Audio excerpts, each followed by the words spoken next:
O nosso ditador Alexandre de Moraes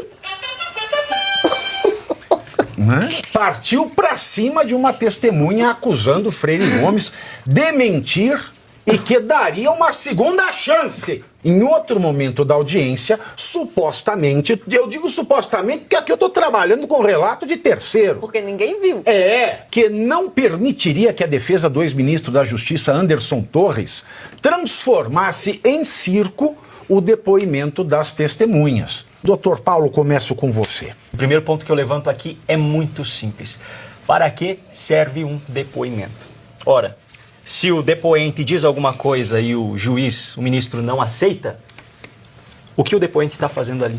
Não seria muito mais fácil, então, ele ter uma declaração pronta, escrita, como essa folha aqui, e só dá para o depoente assinar? Se a versão é a dele e não a do depoente? Isso não só é uma incoerência com o passado do próprio Alexandre de Moraes, porque recentemente veio à tona mais uma vez nas redes sociais um vídeo dele, lá em meados de 2017, dizendo que ele achava errado que um juiz estivesse participando de uma delação, mesmo vale para um depoimento, como também é incoerente com o mesmo Alexandre de Moraes, que lá em 2017, numa entrevista na Jovem Pan, disse que se nós tivéssemos um tribunal formado por um STF formado por um ministro só, nós seríamos uma ditadura do judiciário.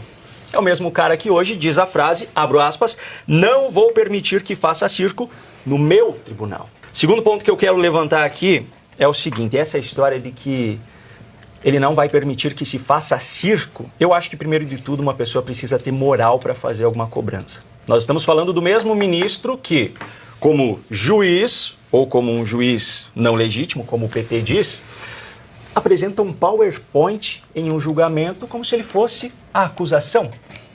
Nós estamos falando de um juiz que toma uma decisão por birra contra o governo da Espanha, contra a justiça da Espanha em relação àquele caso da negação da extradição do Oswaldo Eustáquio. Um juiz que simplesmente concede prisão domiciliar a um narcotraficante internacional que foi preso com mais de 50 malas de cocaína em Barcelona, na Espanha, sem conferir se ele tinha um endereço fixo no Brasil para cumprir essa prisão. Depois que ele descobriu que não tinha, ele foi obrigado a revogar essa decisão. É o mesmo juiz que no primeiro pedido concedeu prisão domiciliar ao Fernando Collor, ex-presidente, que foi condenado por corrupção. Vai cumprir prisão domiciliar num apartamento de milhões de reais, numa cobertura lá na capital de Alagoas. Mas negou 9 pedidos de prisão domiciliar para a cabeleireira Débora dos Santos, que tem residência fixa, ao contrário do narcotraficante, tem trabalho fixo, tem 2 filhos menores de 12 anos. Mesmo assim, Moraes negou 9 vezes. E, por fim, eu queria dizer que Moraes fala que não vai deixar que o seu tribunal se transforme em um circo, mas o STF agora tem apoiado, digamos assim, shows. Eu não sei se vocês já viram, mas amanhã acontece em Brasília os shows do Dia Mundial da Diversidade Cultural, na Praça dos Três Poderes. E tem 3 apoiadores: Supremo Tribunal Federal, o Superior Tribunal de Justiça e o Tribunal Superior do Trabalho. Eu não sei vocês, mas na minha experiência eu nunca vi nenhum promotor de shows colocar como apoiador uma empresa simplesmente por um apoio moral, uma declaração. Olha, eu sempre vi dinheiro por trás disso. Esse negócio de se virar o tribunal circo, ele tem certa razão, porque se fizerem palhaçada ali, que é o que fazem, o Dino tirou a toga, jogou por cima, virou lona.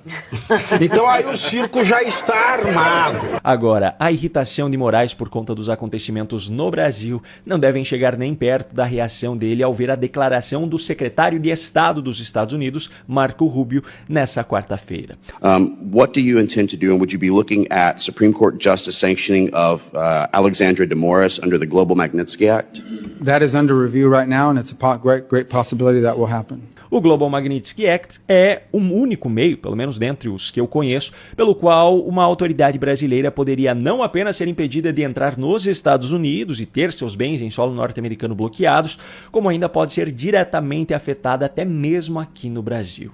Não à toa, as sanções através do Global Magnitsky Act são chamadas de pena de morte financeira. Agora eu fico aqui pensando, será que Moraes já recebeu essa notícia? Se sim, o que será que está passando pela cabeça do ministro neste momento? Será que ele está pensando que não permitirá que seja feito um circo no continente dele?